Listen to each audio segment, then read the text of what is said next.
welcome back to Ycft. Today we're talking about a film from 1961, which if you can't tell by Sam's face, she is very excited about. Yeah. The Innocents, starring Deborah Kerr. This is a movie you would try to get me to watch for a long time. Such a long time. But I was very adamant that the conditions needed to be right for this. Like, I wanted it to be autumn, I wanted it to be, dark night, I wanted the candles to be like no distractions, because I feel like it's important for this movie in particular. It's one of my favourite horror films of all time. Yeah. My condition was I wanted a bowl of chili heatwave Doritos. Yeah. I got that. It's an adaptation of Turn of the Screw. Turn of the Screw. I think I keep mixing up with Taming of the Shrew. Yeah. I'm just combining the two titles there, but they're two very different novels. Henry James's 1898 novella. Yes. One of the famous ghost stories of all time. Yeah, so it's basically about Miss Giddens, a governess who is hired by a wealthy man to go look after his niece and nephew. Well, initially, just the niece. Initially, just the niece because the nephew is out at school. Their parents tragically died, and he does not have time nor the care or want to actually deal with them. Yes. He likes to jet set. They're basically at his house, his manor, well, Bly Manor. His country manor, yeah. There's massive. Just wants everything to be taken care of. So she moves in, takes on the role of the governess. Strange things start happening, and she starts to realise that the children are being haunted by two spirits of people that used to work in the house. Yes, basically. Very simple story. It's a very, very simple story. My main entryway to this story was The Haunting of Bly Manor, the Netflix Mike Flanagan series, the sequel to Haunting of Hill House. Yeah. But I haven't watched that since it came out, so there were certain parts of the story I could remember and sort of clicked as it went on. I got very much The Others vibes from this, which apparently it was an influence. In fact, there's actually nice, The Others. That's the name of that other movie we've done. Yeah. There's also like a scene by certain scenes just play out exactly as they do in The Others. We should be in black and white. There we go. So this was filmed in CinemaScope. It's a very wide format, and it was unusual for CinemaScope to ever be in black and white. Usually it would always insist it be in colour, but colour film was very prevalent obviously in the 60s. It's purely a stylistic choice. Yes. And it really works. So what was the name of the director for this one? Jack Clayton. Sometimes with these type movies when there's massive stylistic choice, it's like, who's the actual director? Is it the director or the cinematographer? And the cinematographer for this was Freddie Francis. Yeah. Very, very famous British DOP. He's worked on a bunch of Hammer, some of the nicer looking Hammer films. So he was basically about just blasting light in order to get those incredibly harsh shadows. And there was a running joke that he was trying to burn down Shepperton Studios. Yes. And that Deborah Kerr would have to wear sunglasses in between takes because there's so much light. Bright. And you were absolutely right that you need to watch this film in darkness, I think, to truly appreciate the visuals. Yeah. Of this film. This film still looks gorgeous. Yeah. 60 odd years later. And I think a lot of that is down to the camera movement and the lighting. Yeah. I want to say lack of lighting because the film's very dark, but we know there's an excessive amount of light. I think in colour this just wouldn't work. A lot of the Gothic creepiness. Because there are some bits where I was like, I think I was expecting a jump scare that never came a lot of the time. Yeah. But the film has an atmosphere of creep to it. Yeah, absolutely. I really, really appreciated, and being black and white, I think leans very heavily in that. I think with colour, he couldn't have done the same thing with shadows as what he does here. It's an example of like your DOP working in tandem with the director to create a very specific style. Yeah, I also just want to say that I didn't realise this, but one of the co-writers of the screenplay is Truman Capote. Truman Capote, like, very, very famous American novelist. Breakfast at Tiffany's, like famously In Cold Blood. I think he wrote this on a break from writing In Cold Blood as well. He had a bit of writer's block for that, and he was like, I'll take a dabble at this screenplay. So script obviously brilliant as well. From what I remember of the novella, it has been a while since I read it. This is a very, very, very faithful adaptation of the story. And the story has been adapted many times. Many times, yeah. It's a very simple ghost story, effectively. Like, so most recent adaptations that's most famous probably is The Haunting of Bly Manor. On an international scale. Yeah, yes. But that took a lot of liberties with the story. I think by Netflix demand, wanting to make it more like The Haunting of Hill House. Yes. And from what it's been a while since I watched Bly Manor as well, but I think from what I remember, they made a lot more of the love story between Peter Quint and Miss Jessel, from the what I two remember, ghosts. made that more of like a tragic romance. Yeah, and there was a prequel movie to this, an unofficial prequel with Marlon Brando in the 70s. The Nightcomers, with Stephanie Beacham, which I feel like is more of a notorious movie than it was perhaps a successful movie. By all accounts, it really leans into the sadism of their relationship. But I'll have to try and give it a watch if I can ever track it down. But effectively, Miss Giddens, she becomes the governess to Flora, who is the little girl. Very angelic, very lovely little princess. Loves nature, loves being outside. Yeah. And it's not long whilst Miss Giddens is there that she receives a letter from Miles, Flora's brother's school, saying that Miles has been expelled for bad behaviour and that he is... Or specifically, corruption? Corruption, and that they're worried that he is a threat to the other children. And so she's a bit worried, but Miles arrives back home. He's equally lovely, equally charming, equally, just lovely as Flora. So she kind of just brushes it off and she thinks, it must be a mistake. Not Miles, not little Miles. And then as she gets to know the children, she starts seeing strange things in the house.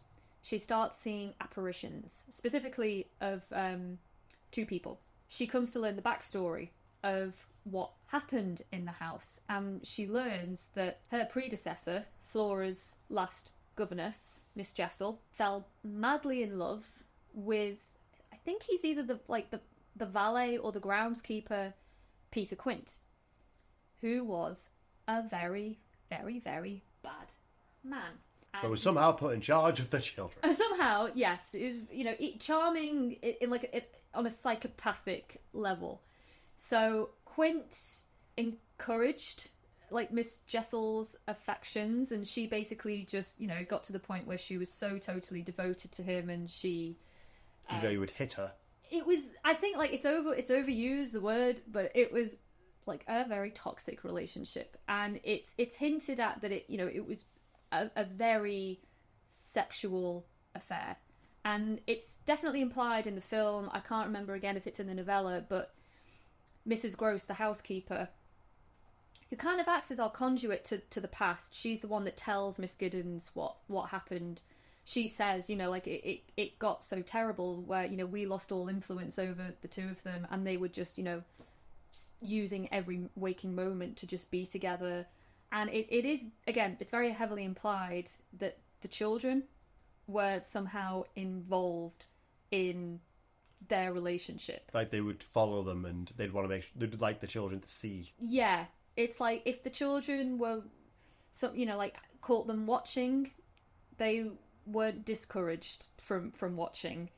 It's very depraved, and it became a very, from what we can gather, a sadomasochistic relationship. Quint just treated Miss Jessel terribly, but she was so devoted to him, she completely besotted with him. Yeah.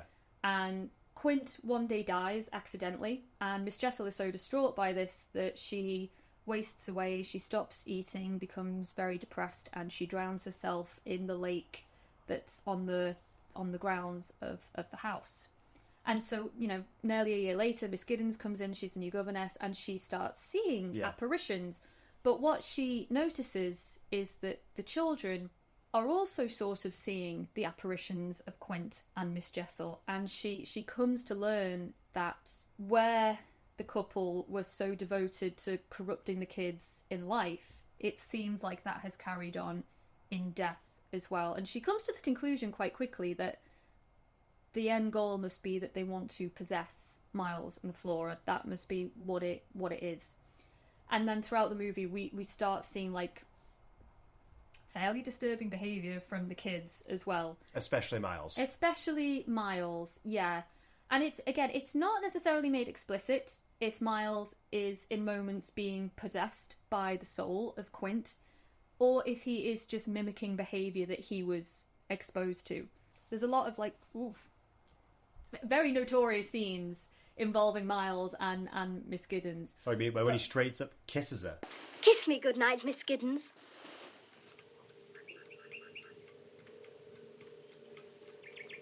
When he just straight up plants a kiss right on her mouth, and the little satisfactory smile. Yeah. that he gives her afterwards. It's very uncomfortable. What's the name of the actor who plays Miles? Martin Stevens. So, I've not seen this. I'm looking at the DVD right now. Yeah. I know he's in Village of the Damned. He's He excellent basically in that starred as in well. like 14 movies in his childhood and then decided he wanted to do something else when he was an adult. Yeah. He is without a doubt the greatest kid actor I have ever seen. He's brilliant, right? He is brilliant in this film. He's better than, in many scenes, he's better than Deborah Carr. Oh, yes. I mean, he's... And she's really good in this. She's- I think she she's- flows a lot between like being annoyed and telling him, oh my god, I'm such a grouch. Oh, I'm sorry for. Oh, you're so wonderful, mate. I don't think I've seen these wonderful children that you keep speaking of. Yeah, I know. I think she jumps to possession a bit too quickly. They're talking about them. Talking horrors. So far, these monsters have kept their distance. Only been seen in high places, through windows, across the lake. The other thing that you have to talk about when you talk about Turn of the Screw, any adaptation of the story is... You can either approach it with one of two ways. You either watch this film or you read the story as a supernatural drama. That Quint and Miss Jessel are actively haunting the house, they're corrupting the children, and they want to possess the children.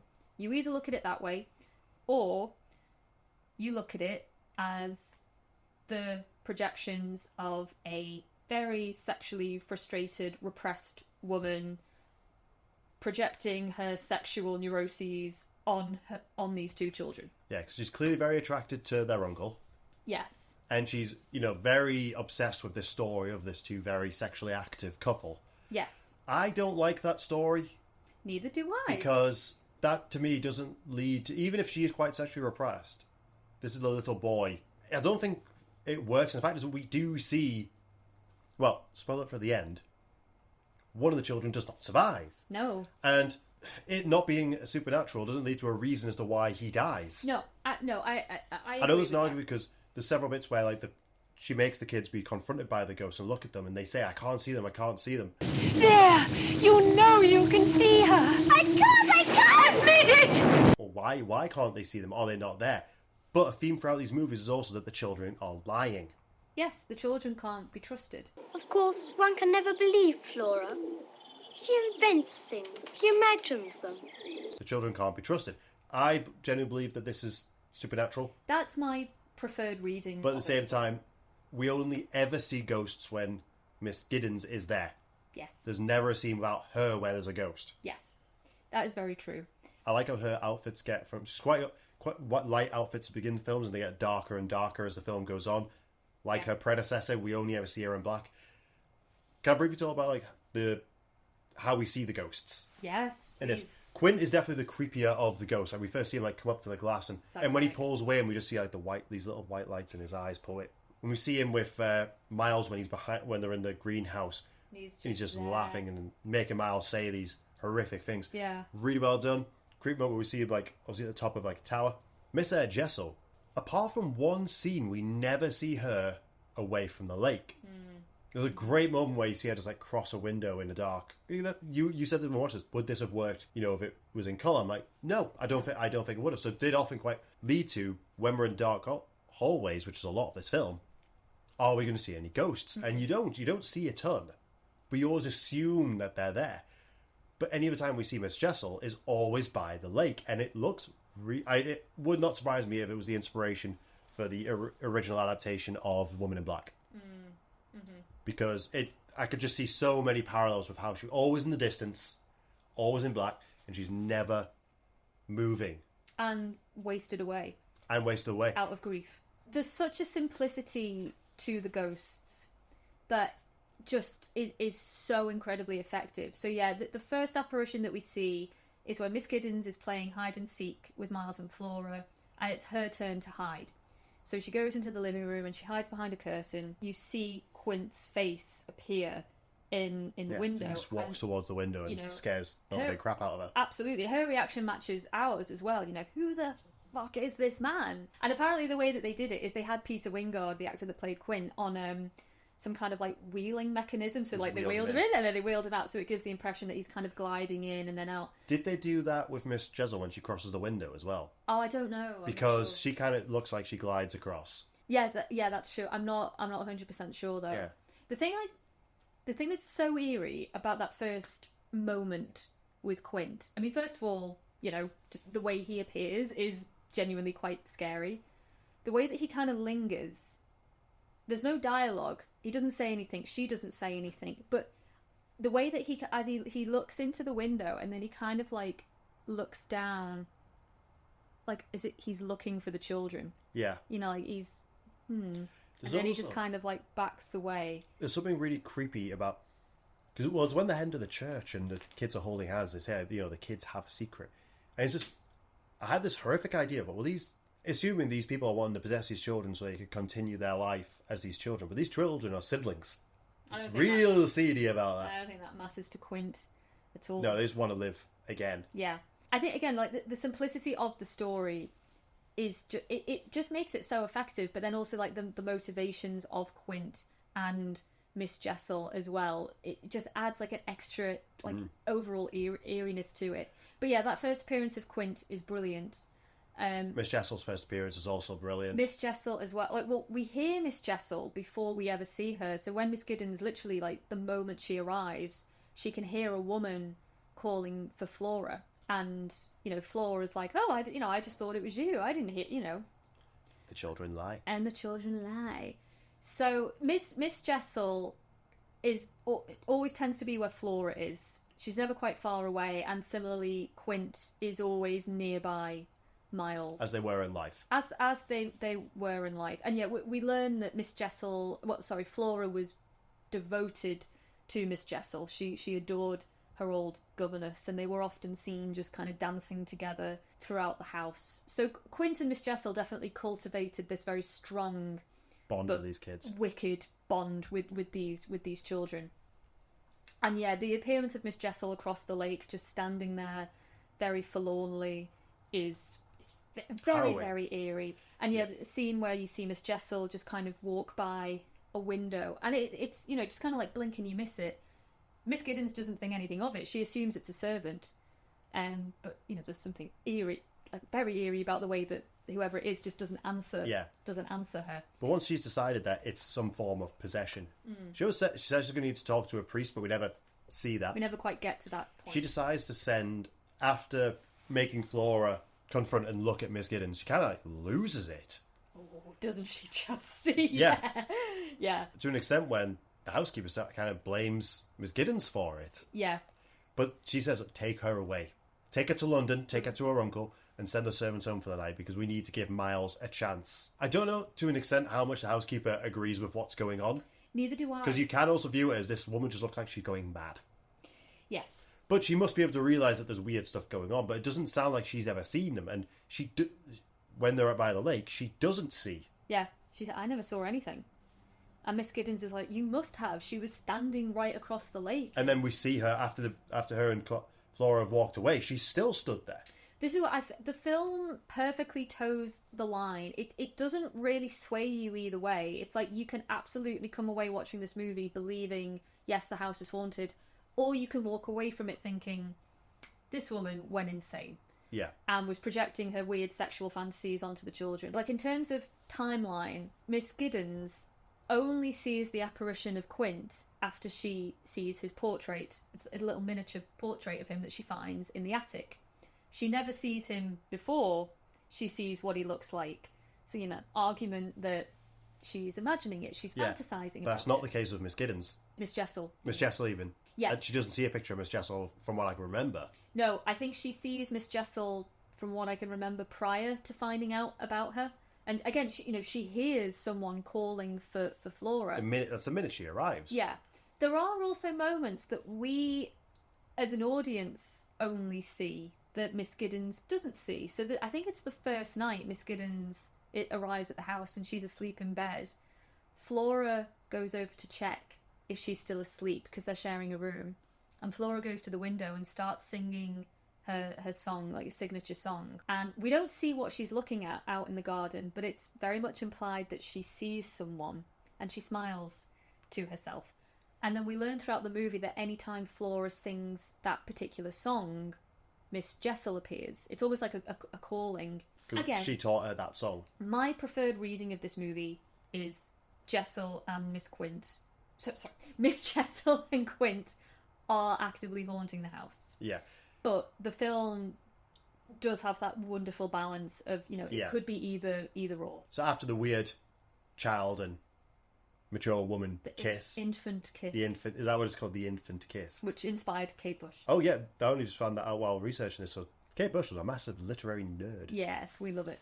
After she sent all the servants away, it's just her and Miles. And they do almost, it looks like they're having a tea date for a bit. And I think because, again, this kid is so good. He carries himself like Lord. He even says, "Oh, Lord of the Manor." I feel like, Lord of that master. Which, again, you could see that as Quint being saying that, the lowly servant who is now essentially in charge of this house. But as she starts to confront him, there's that great line of, "Oh, it's just us and, the others." And Miles doesn't pick her up on that. Not at first. Miles... Until she pushes it. We've got the whole house to ourselves. More or less. There are still the others. She says that. And Miles... It's not like Miles says, "What are you talking about? There's literally no one else in the house." He just, moves on from it. It's beyond me why you go on asking a fellow questions when every time he answers you tell him it isn't true. Because you are not telling the truth. But he does eventually run out, and she chases him into the greenhouse, which is when we next see Quint. And he, Miles is spewing some profanity at her, but you see his face kind of there laughing, and you can see that this him being influenced very heavily by the ghost. I think there's no other way to interpret that scene. No. And then he apologizes. Yeah, because he runs out of the greenhouse, trips over, he's like, "I'm sorry, I'm so sorry." And he's like, "It's not you, it's not you." And they're in this little circular bushed off area where we see Miles in the night at one point. Yeah. And she tells him to look at Quint, who stood on top of the hedges. Yeah, basically her suggestion for exorcising the ghosts is that Miles needs to confront Quint. And she forces him to do that, to get rid of him. Say his name, say it. Classic demon thing. If you... Yeah, and this is where Miles like, "Where? I can't see him." I generally think he's lying in that moment. I think he knows exactly where he is. Yes. Again, just, for argument's sake, you could also look at that and think, Miles genuinely can't see Quint in this moment. So is he just a petrified little boy with an insane governess and he doesn't really know what to do? Is he just appeasing her in this scene? I think the scene that really brings it home that it is a haunting is, Quint holds up his hand and just... And then he disappears and Miles drops down dead. Yes. So he broke the connection, but he broke it in a very harsh way. We get another, she kind of kisses his dead lips, and it's really creepy. It is, yes, it is. It's horrifying, especially for a movie of that time to, kill a child right at the end. Yeah. And the movie kind of just ends. Yeah. With, the praying hands. Yeah. The credits that the film opened with. She's done for.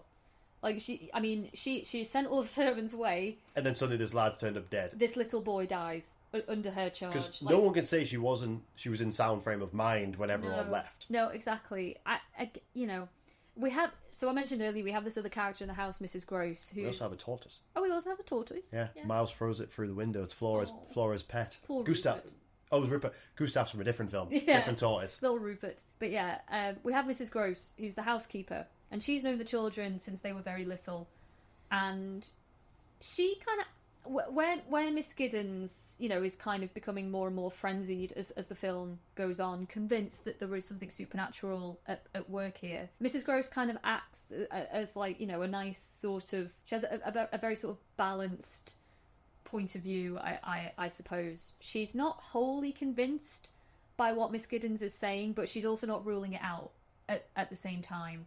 I mean, like I said earlier, it's through her we learn the story of Peter Quint and Miss Jessel. It's through her that we learn how devoted the children were to them and how inseparable they were and how devastated the children were by their deaths.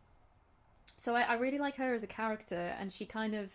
Seeing her and Miss Giddens together, and they love each other very deeply at the beginning, and then as the film goes on, you can almost see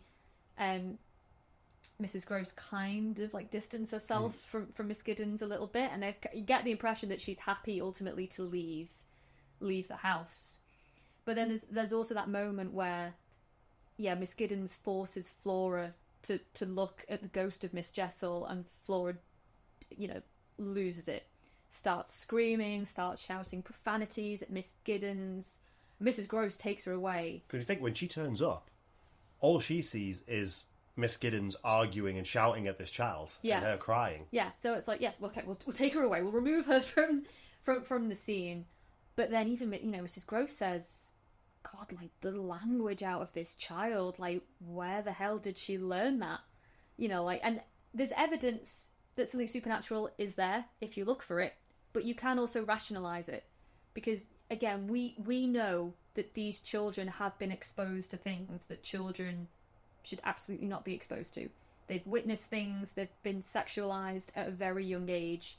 So, it wouldn't be surprising that Quint and Miss Jessel were teaching the children swear words, like, teaching them about sex. Or maybe just overheard them arguing. Or just overheard them arguing.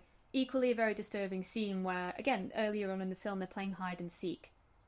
And Miles finds Miss Giddens and, like, he kind of hugs her from behind, but he sort of, like, is choking her as well. And she tells him to stop. She says, "You're hurting me, please let go, Miles, Miles, you're hurting me." And he doesn't. If anything, like, he only stops because Flora turns up. Yeah. And again, it's like, is he being possessed in that moment? Is he mimicking behaviour that he's seen? We know Peter Quint was violent with Miss Jessel. There's also the weird, like, fancy dress scene where he's just reading off a dark poem. Yes, basically about death. Yeah. And how, I can't remember the words specifically, but it ends where he goes to the window, and it always feels like he's calling someone to him.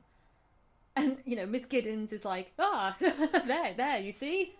And Mrs. Gross is like, chill. It's just a kid playing. Like, it's just a kid reciting a poem. Like, let's pump the brakes on this just a little bit. Overall, I really enjoyed this film. Like, it looks incredible.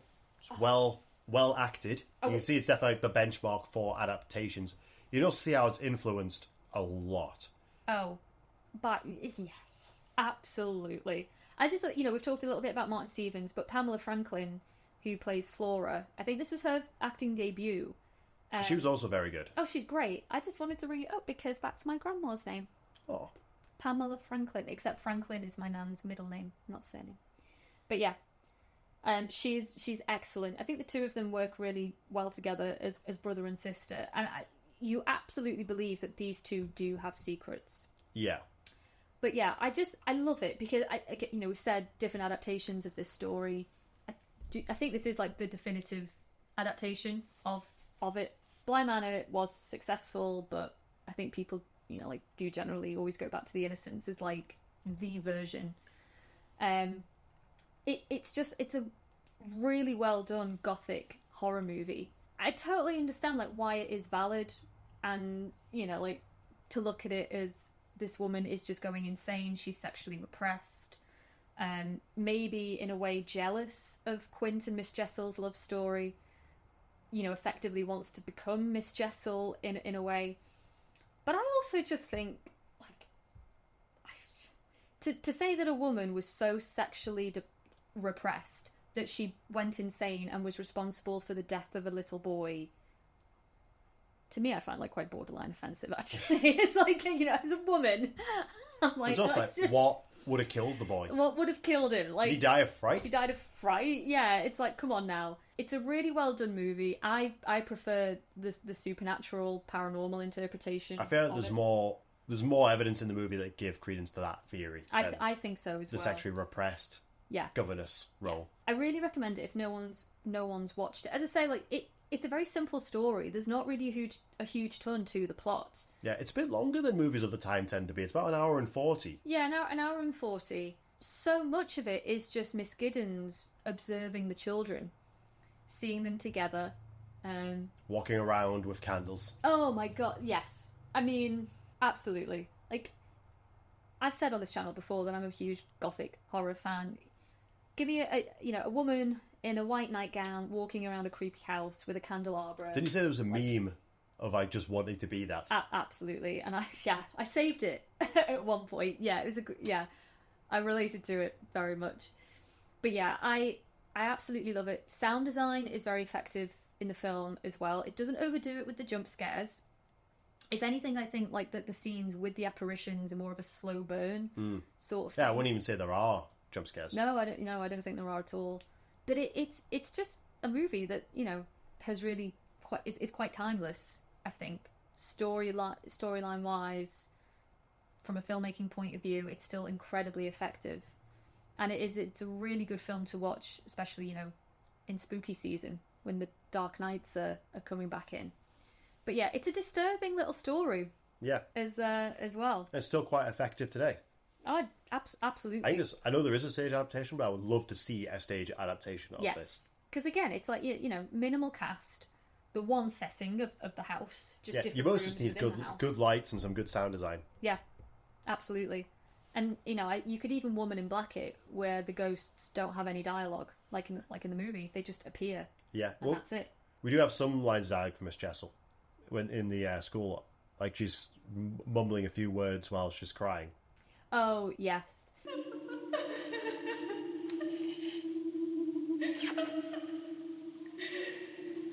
There's a great scene as well where again Miss Giddens is doing the she's walking around with a candelabra and she can hear voices, like almost like flashbacks. She can't see anything, but she can hear it, and you can hear Miss Jessel repeatedly say, "Love me, love me, love me." This is what made me in think a play would passion. work. Yeah, a play in the style of Woman in Black would work, since that is a big part of what makes that play work is just sound design and us having noises and words just thrown at us. Yeah, it would work really well with this. Just as what do you think will happen to Flora?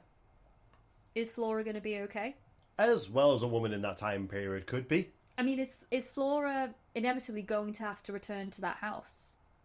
And is Miss Jessel and Quint going to be there waiting for her? Who knows? Like I said, we don't know. We don't know if Miss Giddens is going to go down for this. Her uncle doesn't care. The kids even say he doesn't care about us. Yeah, Miles has a very melancholy line. He's like, still, it's not nice to not be wanted or something like that. Yeah. Right before he plants a smooch. Maybe she'll just get sent off to school as well. But yeah, which probably would be the healthiest thing for her. Yeah, get it, for God's sake, get her out of this house. Do you have any more notes? I have bare minimal notes for this one. This is just going off pure memory. Passion and memory. No, it was a good one. This was your birthday request. Yes, I've wanted to do this for a really long time.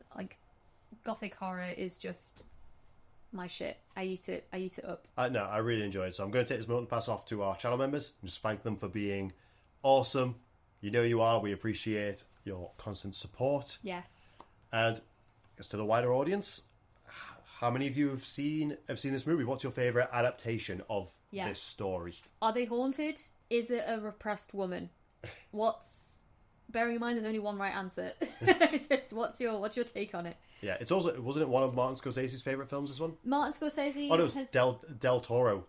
But it is one of his. Yep, Del Toro has. Scorsese has though as well. Yeah, Del Toro has a list of 6 fright flicks, he says, and this is in that of his favourite ones. I think you can see it totally fits his style. Yeah, generally this is just considered a masterpiece of horror. I think a lot of directors have said. I mean, it was rediscovered quite a lot about 10 or so years ago, I think, when it was re-released.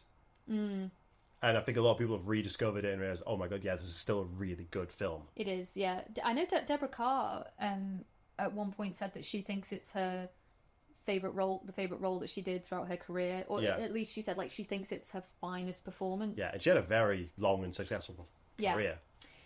Just one last comment. I think in the novella, Miss Giddens is young, early 20s, kind of young, whereas they made a deliberate choice to cast Deborah Carr, who I think at the time was 39.